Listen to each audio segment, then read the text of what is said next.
등문 57번 시편 130편을 교독하겠습니다.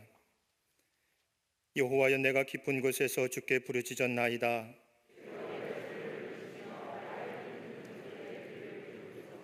여호와여, 주께서 죄악을 지켜보실진대 그러나 사유하심이 주께 있음은 나 곧 내 영혼은 여호와를 기다리며 파수꾼이 아침을 기다림보다 내 영혼이 주를 더 기다리나니 이스라엘아, 여호와를 바랄지어다.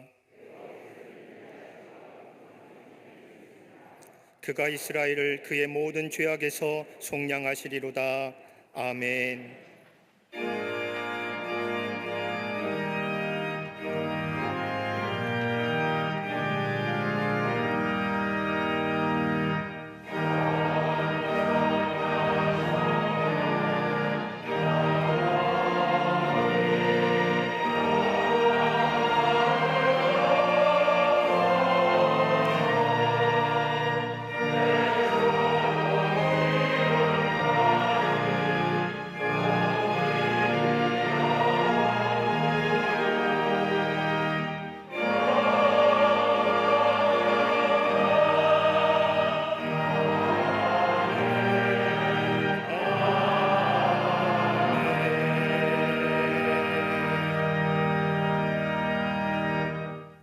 전능하사 천지를 만드신 하나님 아버지를 내가 믿사오며 그 외아들 우리 주 예수 그리스도를 믿사오니 이는 성령으로 잉태하사 동정녀 마리아에게 나시고 본디오 빌라도에게 고난을 받으사 십자가에 못 박혀 죽으시고 장사한 지 사흘 만에 죽은 자 가운데서 다시 살아나시며 하늘에 오르사 전능하신 하나님 우편에 앉아 계시다가 저리로서 산자와 죽은 자를 심판하러 오시리라.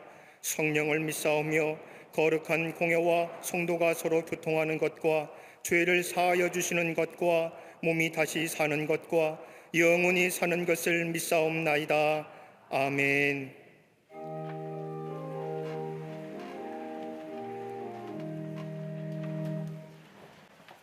십자가 은혜에 감격이 끌려 오늘도 생명의 자리 거룩한 주의 제단을 찾게 하시니 감사합니다. 오늘 이 시간 예배를 드릴 때에 하나님과 거룩한 교제를 나누는 데 방해가 되는 어떤 슬픈 걱정이나 세상의 잡념들을 물리쳐 주시고 신령한 마음으로 은혜의 보좌에 나아갈 수 있게 하여 주시옵소서. 성령님의 간섭하심과 감동케 하심이 아니면 믿음을 지키기 어렵사오니 오늘 이 예배 가운데에 성령의 충만한 역사로 함께하여 주시옵소서. 이 시간 진리의 하나님 앞에 저희의 진실치 못함과 거짓과 위선을 고백하오니 불쌍히 여기사 저희의 영혼을 맑게 씻겨 주시옵시고 온전케 하여 주시옵소서.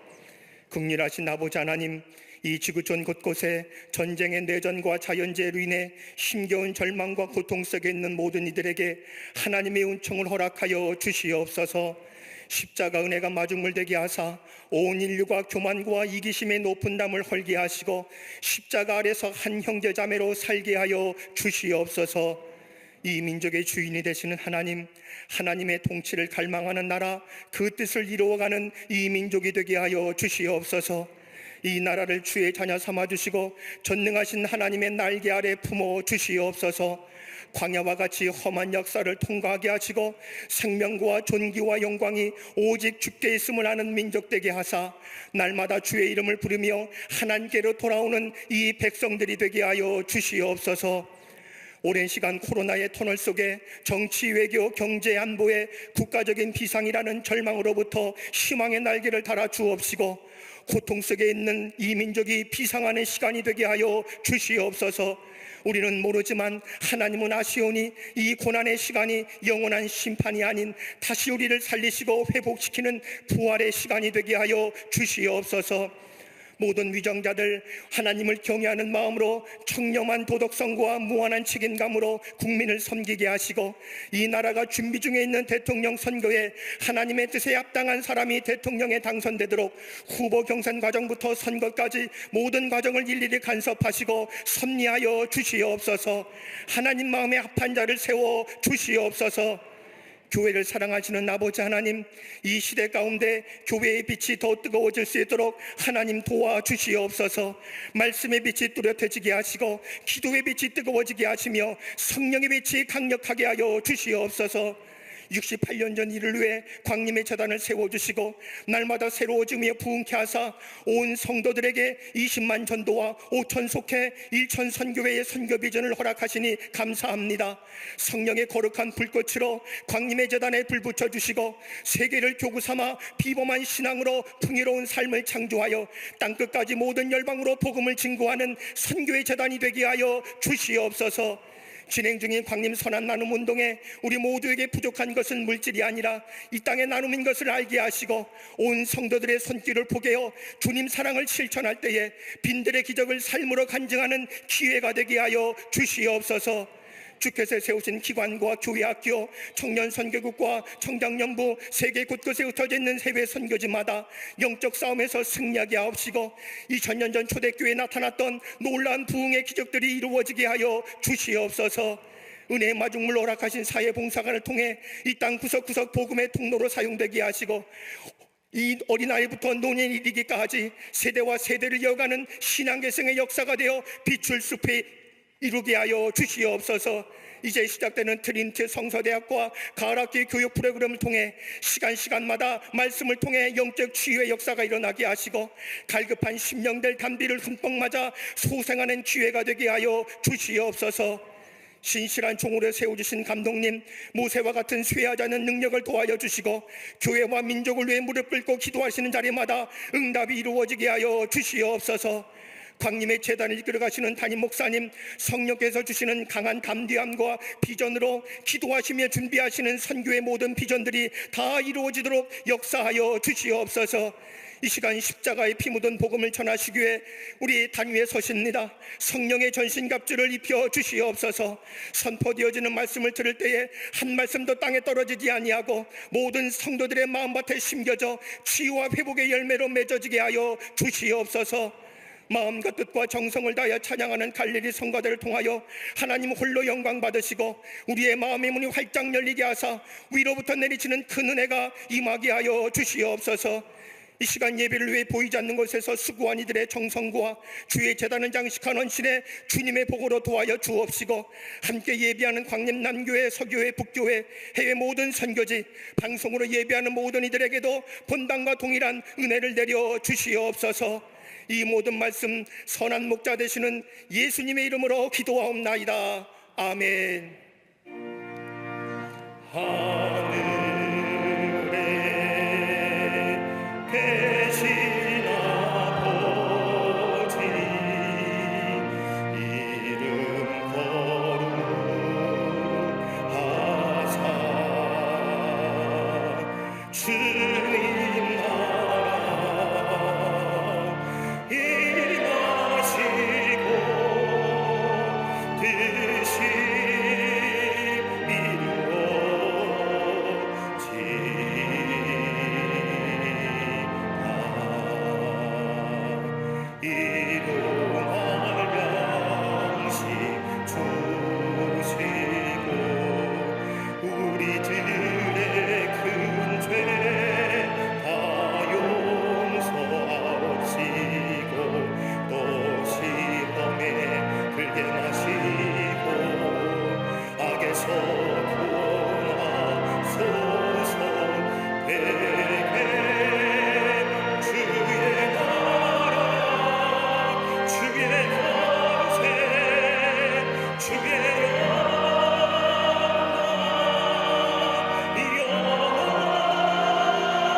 오늘 성경 말씀은 출애굽기 3장 1절부터 10절까지입니다.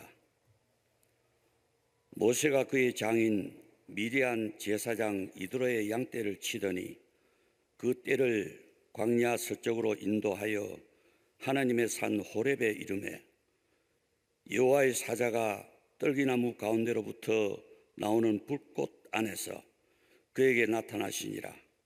그가 보니 떨기나무에 불이 붙었으나 그 떨기나무가 사라지지 아니하는지라. 이에 모세가 이르되 내가 돌이켜 가서 이 큰 광경을 보리라.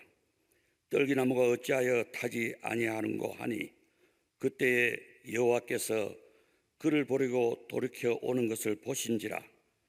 하나님이 떨기나무 가운데서 그를 불러 이르시되 모세야 모세야 하시매 그가 이르되 내가 여기 있나이다. 하나님이 이르시되 이리로 가까이 오지 말라. 네가 선 곳은 거룩한 땅이니 네 발에서 신을 벗으라.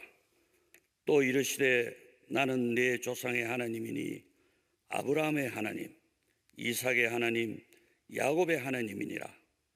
모세가 하나님 뵙기를 두려워하여 얼굴을 가리매 여호와께서 이르시되 내가 애굽에 있는 내 백성의 고통을 분명히 보고 그들이 감독자로 말미암아 부르짖음을 듣고 그 근심을 알고 내가 내려가서 그들을 애굽인의 손에서 건져내고 그들을 그 땅에서 인도하여 아름답고 광대한 땅, 젖과 꿀이 흐르는 땅, 곧 가나안 족속, 헷 족속, 아모리 족속, 브리스 족속, 히위 족속, 여부스 족속의 지방에 데려가려 하노라.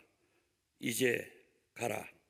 이스라엘 자손의 부르짖음이 내게 달하고 애굽 사람이 그들을 괴롭히는 학대도 내가 보았으니 이제 내가 너를 바로에게 보내어 너에게 내 백성 이스라엘 자손을 애굽에서 인도하여 내게 하리라. 아멘.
할렐루야. 성가대와 오케스트라의 귀한 찬양에 감사합니다. 고맙습니다. 우리의 인생을 보면 대충 살 수 없는 것이 우리네 인생인 것 같습니다. 가만히 돌아보면 무엇 하나 소중한 것이 없을 뿐 아니라 그냥 대충 넘어갈 일이 없습니다. 삶의 여정 가운데 일어나는 일 하나하나에 의미가 담겨져 있을 뿐만 아니라 어떻게 보면 나의 인생에서의 가장 소중한 사건이요 일일 것입니다.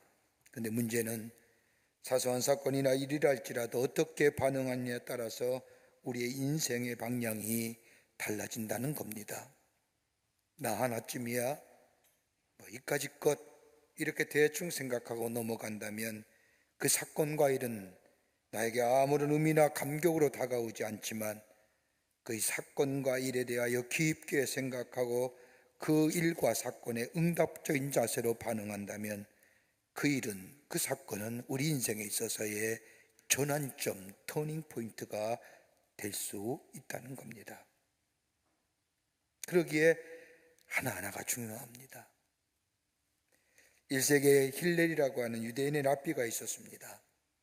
그는 어린 시절에 공부를 하고 싶었지만 집이 가난하여 학비가 없어서 학교에 다닐 수가 없었습니다. 그러나 너무나 공부가 하고 싶어서 하루는 학교 지붕에 올라가 굴뚝에다 귀를 대고 저 교실 아래 교실에서 진행되고 있는 강의를 듣습니다.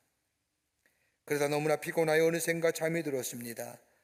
때는 추운 겨울날이었고 마침 눈이 내리기 시작했습니다. 그러더니 얼마 후에 잠든 그의 몸을 하얀 눈이 덮고 말았습니다. 아침이 되어 다시 학교가 시작되었는데 그런데 교실 안에 가만히 보니 어느 때보다 어두운 겁니다. 무슨 일인가 싶어서 천장을 보았더니 빛바지 창에 웬 사람이 누워있는 것을 발견하고 쫓아가 올라가 보니 그 속에 힐렐이라는 사람이 눈 속에 어른 모습으로 누워있는 겁니다. 사람들이 급히 그를 끌어내어 살려주었고 그때부터 힐렐은 수업료를 면제받고 학교에 다니기 시작을 합니다. 교회를 잡은 힐렐은 열심히 공부하여 많은 학문을 익히어 훌륭한 학자가 되었으나 여전히 가난했습니다. 어느 날 배를 타고 다른 곳으로 가는 길인데 배에 함께 탄 사람들이 남루한 복장의 힐렐을 보면서 뭐 저런 사람이 우리와 같이 배를 타는가 하면서 핀잔을 주는 겁니다. 그러거나 말거나 힐렐은 아무 말 없이 배를 타고 가는데 갑자기 해적이 나타나 그 안에 있는 모든 사람 것의 귀중품을 다 털어가지고 가면서 아무것도 남지 않은 그 배에 탄 사람을 외딴 섬에 내려놓습니다. 힐렐은 거기서 사람을 모아 학문을 가르칩니다. 이렇게 사람들을 모아서 학문을 가르치던 힐렐은 마침내 위대한 랍비가 되었고 랍비가 된 힐렐은 언제나 세 가지의 명제를 제시하며 그의 강의와 학문을 시작했다고 합니다. 그 첫 번째가 뭐냐 하면 내가 나를 위하여 존재하지 않는다면 누가 나를 위해 존재할 것인가? 다른 말로 말하면 나 자신을 소중히 여기라는 겁니다. 두 번째 명제는 내가 나만을 위해 존재한다면 도대체 나라는 존재는 어떤 사람인가? 다른 말로 말하면 이기적인 사람이 가장 불쌍한 사람이라는 겁니다. 다른 사람을 향하여 이타적인 사람이 되라는 겁니다. 또 하나의 명제는 지금 아니면 언제라는 말입니까? 라고 하는 이 말, 다른 말로 말하면 특별한 기회가 따로 주어지는 것이 아니라 순간순간 주어진 이대로가 가장 중요한 것이요 가장 소중한 선물이라는 겁니다. 점이 이루어져 하나의 선을 만들어지듯이 지금 이 시간이 가장 중요한 시간이요 이 시간 속에서 나의 삶의 의미와 가치를 찾아야 한다는 겁니다. 여러분, 우리가 지금 하나님 앞에 예배드리고 있습니다. 예배야말로 피조물 된 인간이 창주 되시는 하나님께 드릴 수 있는 가장 가치 있는 의미 있는 행위입니다. 여러분, 그러기 이 시간이 얼마나 중요하고 얼마나 가치 있고 얼마나 의미 있는가를 알아야 됩니다. 오늘 우리가 읽은 이 본문의 말씀은 우리가 잘 알고 있는 모세가 하나님의 부르심을 받는 장면이 기록된 말씀입니다. 장인이들의 양을 때려치던 이 모세, 하나님께서는 그를 광야 서쪽으로 인도하여 호렙에 이르게 하십니다. 호렙산에 이른 이 모세, 그곳에서 기이한 광경을 보게 됩니다. 떨기나무에 불이 붙었는데 타질 않고 그냥 활활 타오르기만 하는 겁니다. 기이한 광경을 목격한 모세가 가까이 가서 그 모습을 보려고 할 때에 떨기나무 사이에 하나님의 사자의 음성이 들립니다. 모세야, 모세야, 내가 선 땅은 거룩한 땅이 내 발에서 신을 벗으라 말씀합니다. 그리고는 모세에게 하나님께서 말씀하시기를 나는 내 조상의 하나님이니 아브라함의 하나님이요 이삭의 하나님이요 야곱의 하나님이니라 말하게 됩니다. 이런 음성을 듣는 모세가 하나님 배우기를 두려워하며 얼굴을 가리울 때에 하나님 모세에게 명하여 저 애굽에서 압제받는 이스라엘 백성을 구원하여 오늘 여기 성경에 나오는 말씀처럼 하나님의 약속하신 저 아름다운 땅, 광대한 땅, 젖과 꿀이 흐르는 땅, 가나안 족속과 헷 족속과 아모리 족속과 브리스 족속과 휘 족속과 여부스 족속이 거하는 가나안 땅으로 가라고 말씀하십니다. 나이 80의 절망과 좌절 무기력 속에 살던 이 모세, 하나님의 부르심을 받고 하나님의 음성을 듣고 하나님의 약속을 부여잡고 저 이스라엘 백성을 애굽에서 구원하여 하나님의 약속하신 약속의 땅 가나안 땅에 나아가는 하나님의 구속의 역사의 중요한 인물로 아마 모세처럼 쓰임받은 사람이 없을 정도로 귀하게 쓰임받는 인물이 된 것을 보게 됩니다. 하나님 앞에 서는 자, 하나님의 음성을 듣는 자, 하나님의 부르심을 받는 자, 그의 삶에 어떤 역사가 일어나는지요. 우리의 그리스도의 삶에 가장 중요한 것이 어떤 것일까요? 잘 살고 잘 먹고 넉넉하고 풍요롭고 그 삶의 모습이 아니라 내가 얼마나 하나님의 음성에 귀 기울이며 살고 하나님 앞에 서며 하나님의 말씀을 듣고 그 말씀대로 살아가느냐에 따라 우리의 인생의 방향이 달라지며 미래가 달라지는 역사. 오늘 그 말씀을 모세의 부르심을 통하여 우리에게 말씀하고 계십니다. 오늘 본문의 말씀을 통해서 말씀을 함께 나누며 은혜 받기를 원합니다. 첫째는 하나님의 부르심에 응답하는 자, 새로운 존재로 거듭나게 됩니다. 하나님 앞에 선 모세, 그는 이스라엘의 구원을 기다리고 있었습니다. 430년이란 긴 시간 동안 애굽의 노예 생활하는 이스라엘 민족을 구원하여야 된다는 뜨거운 열정이 이 모세에게 있었습니다. 근데 오늘 본문의 말씀을 보면 그런데 문제는 나라는 존재는 아니라는 겁니다. 노예 생활하는 자신의 민족에 대한 구원의 열정은 있었지만은 내가 할 일은 아니라고 생각합니다. 엄밀하게 얘기하면 모세는 애굽에서 사람을 죽이고 광야로 도망한 도망자입니다. 사람의 눈을 피하여 운동 생활하는 자입니다. 그런 내가 어떻게 애굽에 가서 노예 생활하는 이스라엘 백성을 구원하여 저 하나님의 약속의 땅, 저 가나안 땅에 나아간다는 것은 역부족입니다. 전혀 상상하지도 못할 일입니다. 이뿐입니까? 오늘 읽은 출애굽기 3장 전후의 말씀을 보면 모세는 광야에 나와 무기력하기가 그지없는 자로서 장인 이드로의 집에 얹혀 사는 사람입니다. 무려 40년의 긴 시간이 흘러 이제 나이 8이나 되었습니다. 아마도 모세는 이렇게 양을 몰고 다니다가 어느 골짜기에 소리 없이 자신의 생이 마감될 것이라고 생각했을 겁니다. 그뿐 아니라 목자의 생활이 40년 동안이나 익숙해졌습니다. 예전에는 불평도 있었고 불만도 있었지만은 이제 불평도 없고 불만도 없을 뿐 아니라 원망의 마음도 사라진 지 오래전 일입니다. 그저 익숙한 목자의 손에 이끌려 일에 이끌려 이 골짜기 저 골짜기 다니다가 그렇게 색을 마감하기로 마음먹은 사람입니다. 그런데 이러한 시점에 하나님이 모세를 부르신 겁니다. 여든 나이에 모든 일에 익숙한 삶에 그저 이렇게 인생을 살다가 자신의 생을 마감하려고 생각했던 이 모세, 새로운 꿈이나 소망이나 새로운 미래에 대한 생각보다는 현실의 삶에 안주하며 그저 그렇게 시간을 보내어 인생을 마무리하였던 그 모세를 하나님이 부르셨습니다.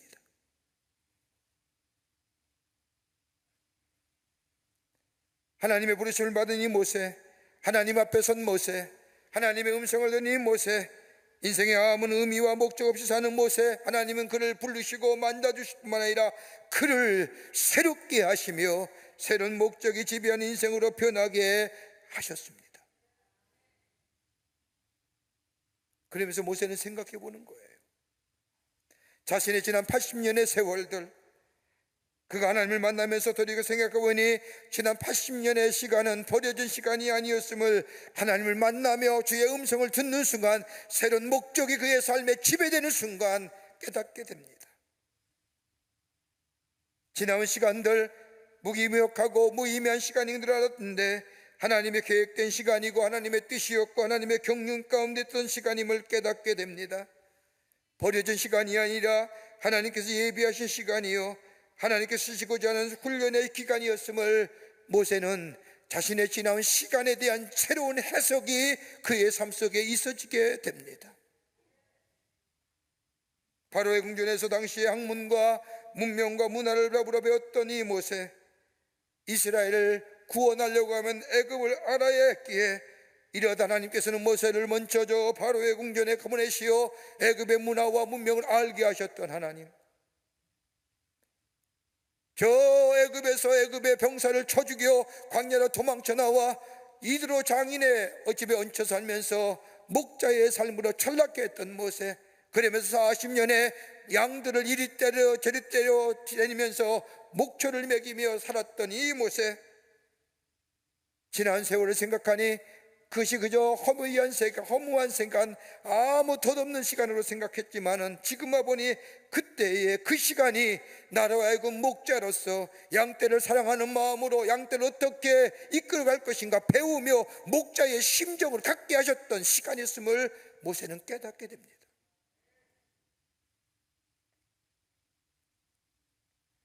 여러분, 모세의 삶 가만히 보십시오. 얼마나 교만했던 사람입니까? 혈기가 왕성했던 사람입니다. 교만하기가 이를 데 없던 사람입니다. 그냥 지난 40년 동안의 광야에서의 그의 삶은 철저하게 낮아지는 삶, 겸손을 배웁니다. 낮아짐을 배웁니다. 하나님의 창조의 질서를 배우는 거예요. 여러분, 성경에 나타난 위대한 인물들 가만히 보십시오. 하나님의 구속의 임무를 감당했던 사람들, 여러분, 대표적으로 다윗 같은 인생을 보십시다. 다윗이 사무엘로 인해서 기름 부음 받은 지 몇 년 후에 이스라엘 왕이 된 줄 아십니까? 무려 21년의 세월이 흐른 후에 그는 정말로 유대인의 왕이 됩니다. 21년 동안 그는 어떤 삶이었느냐? 철저하게 암흑과 같은 삶, 버림받은 삶이었습니다. 너는 장차 이스라엘 왕이 되겠다고 기름 부음 받았던 이 사무엘로부터 기름 받았던 이 다윗, 그때부터 그의 삶은 잘 풀려가는 인생이 아니라, 형통케 된 인생이 아니라, 하나님이 도우시고 지키심에 인도하신 인생이 아니라 처절하게 버림받고 저 광야 같은, 하나님 마치 안 계신 것처럼 몇 번씩이나 저 까마득한 굴 속에서 하나님 어디 계십니까? 하나님 아니 계십니까? 왜 악인은 잘 되는 겁니까? 왜 의인은 이렇게 고통받아야 됩니까? 그때마다 다윗은 누굴 만나요? 하나님의 음성 듣는 거예요. 하나님 앞에 서는 거예요. 하나님의 말씀을 듣는 거예요. 그 하나님의 음성이 들려올 때, 하나님의 말씀이 들려올 때에 그의 삶의 시간대가 새롭게 해석되는 거예요.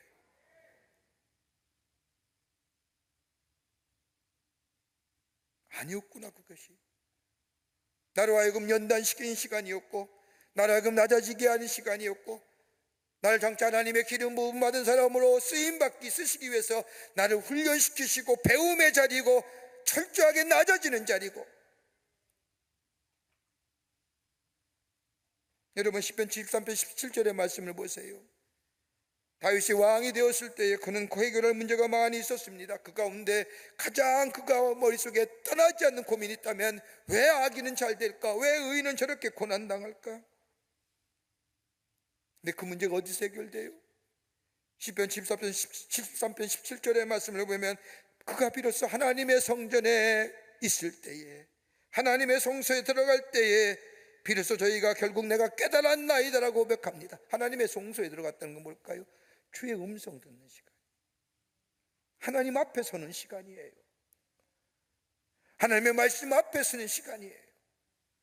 아무리 인간의 이성과 인간의 생각으로 해석되지 아니하고 아무리 생각해도 이해가 되지 않는 장면이 하나님의 성소에 비로소 들어가게 될 때, 다른 말로 하면 하나님 앞에 설 때에, 하나님의 음성이 들려질 때에, 하나님의 말씀이 내 속에 들려질 때에 비로소 그 사건이, 그 일이 해석되어지더라는 거예요.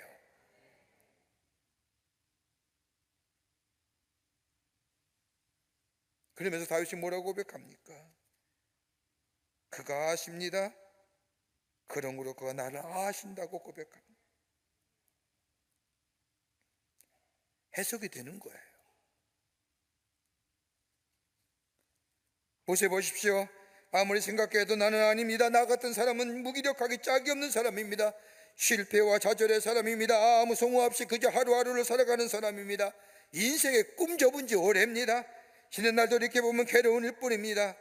이렇던 모세가 하나님 앞에 서며 하나님의 음성을 들으며 하나님의 말씀을 듣는 그의 삶. 지난날의 사건과 일들이 새롭게 해석되는 거예요. 아하, 그것이 있었기에 오늘 내가 있는구나.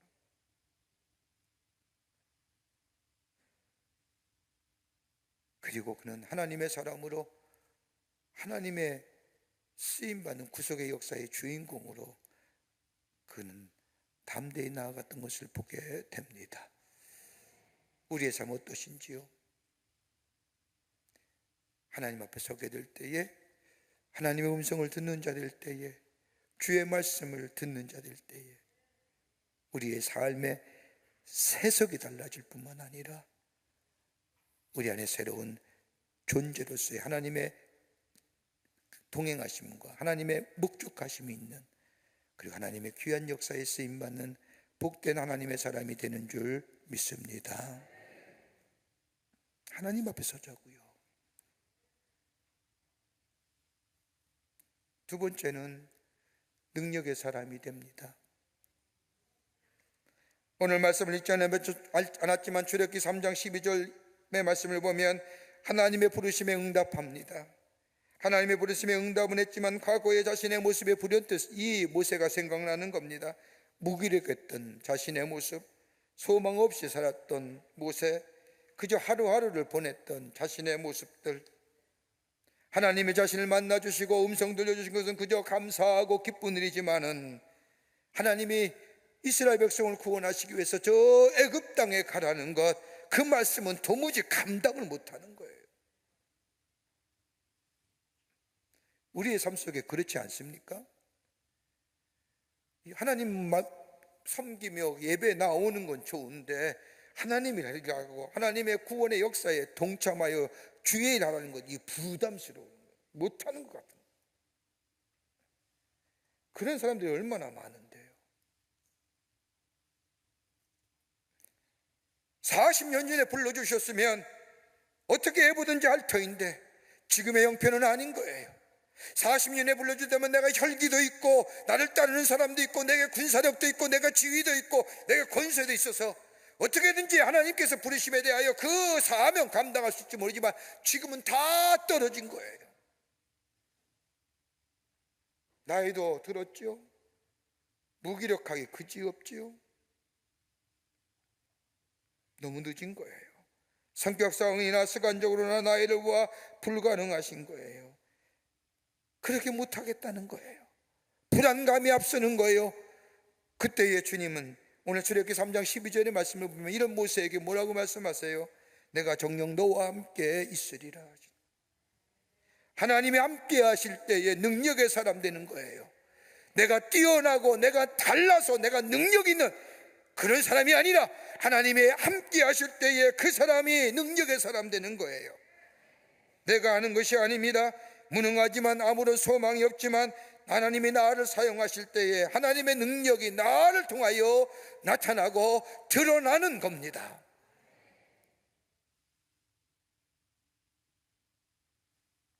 나약함도 아시고요, 죄악도 아세요, 혈기완성한 것도 아세요, 그가 지은 죄도 다 아세요.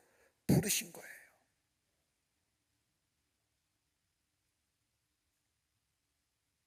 형편과 처지를 아시는 하나님께서 모세를 부르신 겁니다. 그런데도 오늘 본문의 말씀을 읽지는 않았지만 그 다음 장 출애굽기 4장 넘어가면 모세가 하나님 앞에 변명하죠. 하나님, 나 못합니다. 왜요?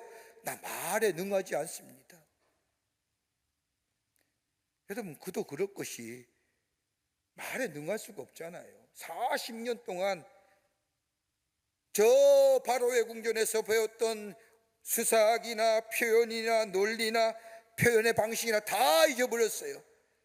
광야에 나온 지 아침에 일찍 일어나 양떼를 몰고 이골짜기 저골짜기 다니며 양떼를 먹고 낮이 저물면 집으로 돌아와 잤던 이 모세, 40년 동안 이 생활하다 보니 말이 잊어버렸잖아요. 논리가 무슨 표현이에요? 말하지도 않고 사는데. 이런 모세의 변명에 하나님께서는 누가 너보고 말하라고 했느냐? 사람의 입을 지으니가 누구냐라고 그의 부족함을 하나님은 아세요. 부족함을 채워주세요. 나를 따르라 하시는 거예요. 여러분, 내가 할 때에는 한계가 있습니다. 내가 섰다고 생각할 때는 그 자리가 넘어짐의 앞자리입니다. 그러나 내가 하는 것이 아니라 하나님이 나를 부르셔서 하나님의 목적하신 바를 나를 사용하시고 그 목적을 위하여 사용하실 뿐만 아니라 하나님의 주권과 영광을 드러내시겠다고 한다면 뭐예요? 나는 아무리 연약하고 무기력하고 죄 많고 형편문제자도 나는 뭐예요? 하나님의 손에 붙들려 능력의 사람 되는 거예요. 여러분, 모세가 지었던 지팡이 어떤 거예요? 하나님이 딱 나무를 잘라서 잘 만드셔서 얘따 이거 너 가져라 이렇게 주셨을까요? 여기 내 능력이 있느니라? 아니에요. 모세가 들었던 지팡이는 저 광야에 바람에 나들기와 같은 나무 조각기, 그걸 모세의 손에 들려지게 될 때에 하나님이 그 지팡이를 사용하시잖아요. 홍해를 가르게 하시고 반석에서 물이 나게 하시고. 여러분, 하나님 앞에 서는 자, 하나님의 음성을 듣는 자, 거기에 하나님이 뜻하신 바가 있고 나를 향하여 원하시는 일이 있고 나를 통하여 하시고자 하는 계획이, 그 음성 듣고 그 말씀에 순종하며 나아갈 때 거기에 뭐예요? 하나님의 능력이 나타나 하나님의 영광 받으실 뿐만 아니라 그로 인하여 나라는 존재가 존귀한 존재로 쓰임받는 놀라운 역사가 일어나게 되는 줄 믿습니다. 이것이 우리의 삶의 목적이 되어야 돼요. 잘 먹고 잘 살고 편안하고 병 걸리지 아니하고 아니에요.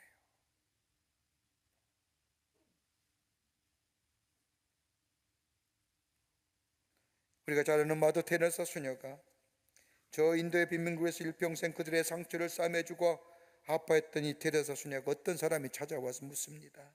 그렇게 힘이 들고 어려운 일들을 하시는데 어떻게 여기까지 오시게 됐습니까?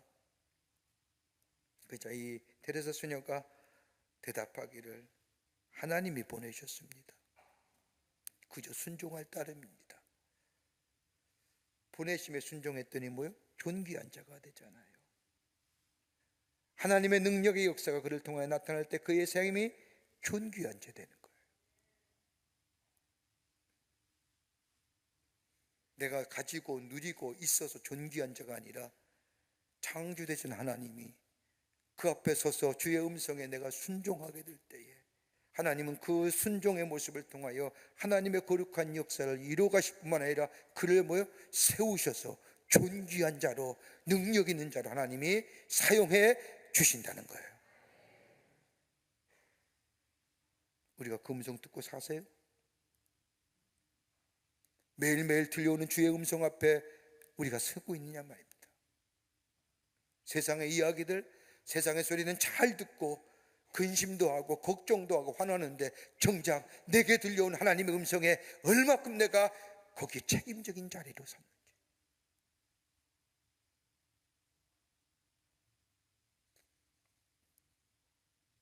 끝으로 하나님의 약속함이 있습니다.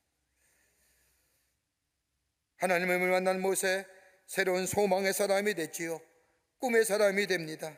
하나님의 음성을 들었습니다. 내가 너와 함께 하겠노라 하시며 보잘것없는 사람 이 모세에게 하나님의 소망을 주시고 꿈을 주십니다. 여러분, 소망은 하나님이 주시는 거예요.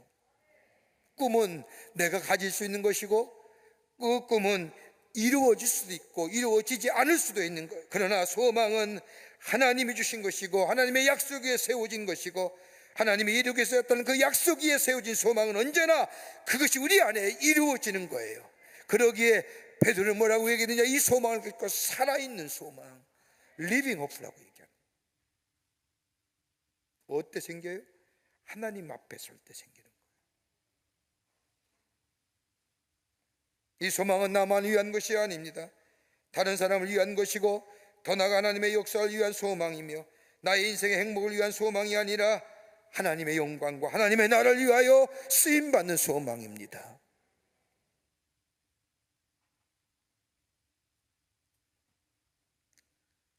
모세에게 소망을 주신 하나님, 모세는 하나님이 함께 하신다는 분명한 믿음 앞 위에 하나님의 부르심에 응답하여 하나님의 구속의 역사를 이루어가는 삶으로 나아갑니다. 헨리 블랙컵이라고 하는 목사님이 쓴 책 가운데 스피리추얼 리더십이라고 하는 영적 리더십이라는 책을 보면 어떤 사람이 스피리추얼 리더십, 영적 리더냐, 영적 리더십이 뭐냐 정의하기를 사람들을 움직여 하나님의 일을 하게 하는 것이다. 사람들의 움직여 하나님의 일을 하는 자, 이 리더의 하나님이 일하니까 영적 리더십이죠. 그러면서 네 가지의 것을 얘기합니다. 그러기 위해서는 적어도 이 네 가지 요소가 있어야 된다. 그 하나가 뭐냐? 다름이 아니라 사람들을 움직이는 능력이 있어야 된다. 여러분, 사람들을 강력하게 움직일 수 있는 것이 무엇일까요? 성공한 이야기일까요? 여러분, 성공한 스토리 들으면 감동이 되십니까? 별로일 거예요. 그런데 어떤 거예요? 실패의 경험들, 실패함들은 우리의 마음속에 강한 감동을 주죠. 그보다 더 감동은 그 실패를 어떻게 벗어났는가.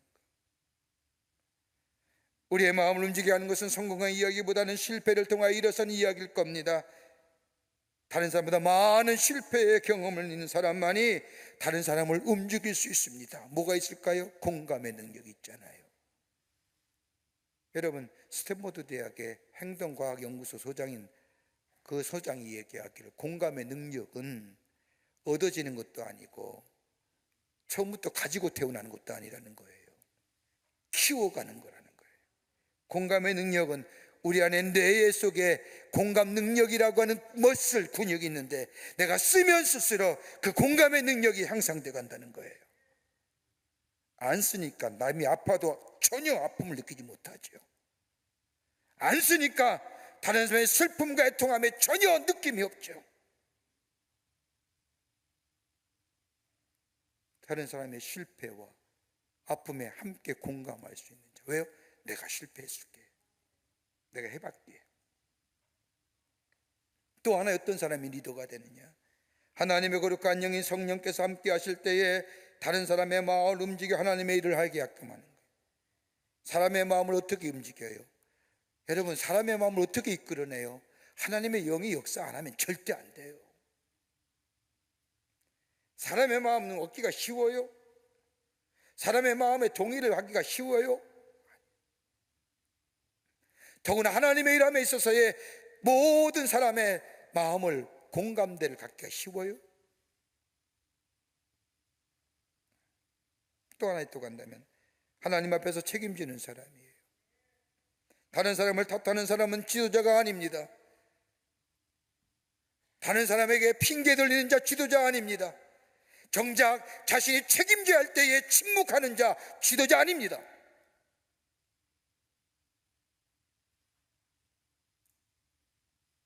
요새 유체 이탈화법 이런 얘기하는 지도자 아니에요. 정작 책임져야 할 뿐만에 얘기 안 하는 자 지도자 아니에요. 우리 속고 살아요.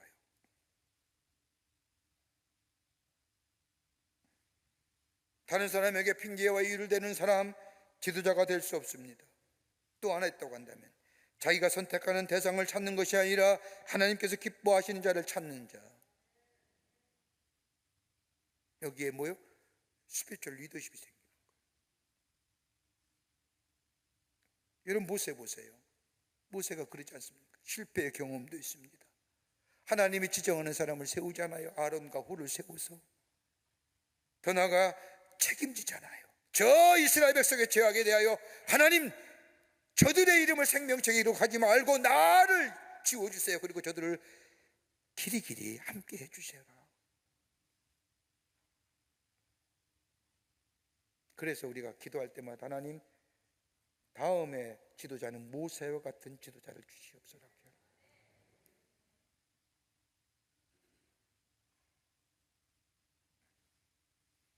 그러면서 하나님은 모세에게 세 가지의 명령과 세 가지의 약속을 해주시죠. 오늘 본문 말씀을 보면 뭐라고 얘기해요? 내 발에서 신을 벗어라. 신 벗는다는 게 뭐예요? 여러분, 신발의 의미가 어떤 의미일까요? 벗는다는 건 뭐예요? 옛날엔 노예들은 신발이 없었어요. 노예는 신발이 없었어요. 맨발로 다녔어요. 노예가 갖는 이 의미는 어떤 거예요? 복종이에요. 순종이에요. 주인의 종속되어 있는 거예요. 신을 벗는다는 것은 이제 내 삶은 나는 종이요 노예요, 내 주인은 하나님 되신다는 거예요. 또 하나 신발이 갖는 게 뭘까요? 어떤 의미일까요? 신분을 얘기하잖아요. 여러분, 신발을 가만히 보십시오. 우리나라의 저 고려나 조선시대에 보면 왕이 신는 신발, 양반이 신는 신발, 세도가가 신는 신발, 머슴이 신는 신발 다 다릅니다. 신발을 통해 신분의 상징. 신발을 본다는 게 뭐예요? 네가 과거에 무슨 일을 했든지 어떤 것을 했든지 no matter what 상관없다는 거예요.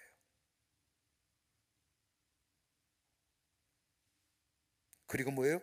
나를 믿어라. 그리고 가라. 그러면서 약속하시지요. 내가 너와 함께하리라. 내 지팡이와 함께하리라. 가나안 땅 약속의 땅에 반드시 들어가리라. 어디서 이 놀라운 역사가 일어나요? 하나님 앞에 설 때에, 주의 음성을 들을 때에, 주의 말씀 앞에 설 때에 그는 새로운 존재로 하나님의 구속의 역사에 쓰임받는 모세가 되었던 것을 보게 됩니다. 하나님 앞에 서야 됩니다. 거기에 능력이 있고요, 거기에 새로운 존재로서의 변화가 일어나며 하나님의 구원의 역사를 이루어가는 하나님의 나라의 백성으로 하나님의 영광 받으시고 우리의 삶이 존귀한 자의 인생으로 살아가게 됩니다. 이런 믿음의 사람되어 주님을 높이며 구별된 자로, 성별된 자로 쓰임받는 여러분과 저와 되시기를 주의 이름으로 축원합니다. 하나님 감사합니다. 저희들 주께서 사랑해 주셔서 하나님의 백성 삼으심에 감사합니다. 주님 앞에 매일매일 서는 자 되게 하여 주셔서 새로운 존재로 하나님의 능력 안에 거하는 자로, 그리고 구별되고 성별한 자로 주님을 높이는 하나님 나라의 백성, 하나님의 귀한 쓰임받는 존재로 살아가게 도와 주시옵소서. 하나님 앞에 서는 자 되게 하여 주시옵소서. 말씀 앞에 서는 자 되게 하여 주시옵소서. 감사드리오며 예수님의 이름으로 기도하옵나이다. 아멘.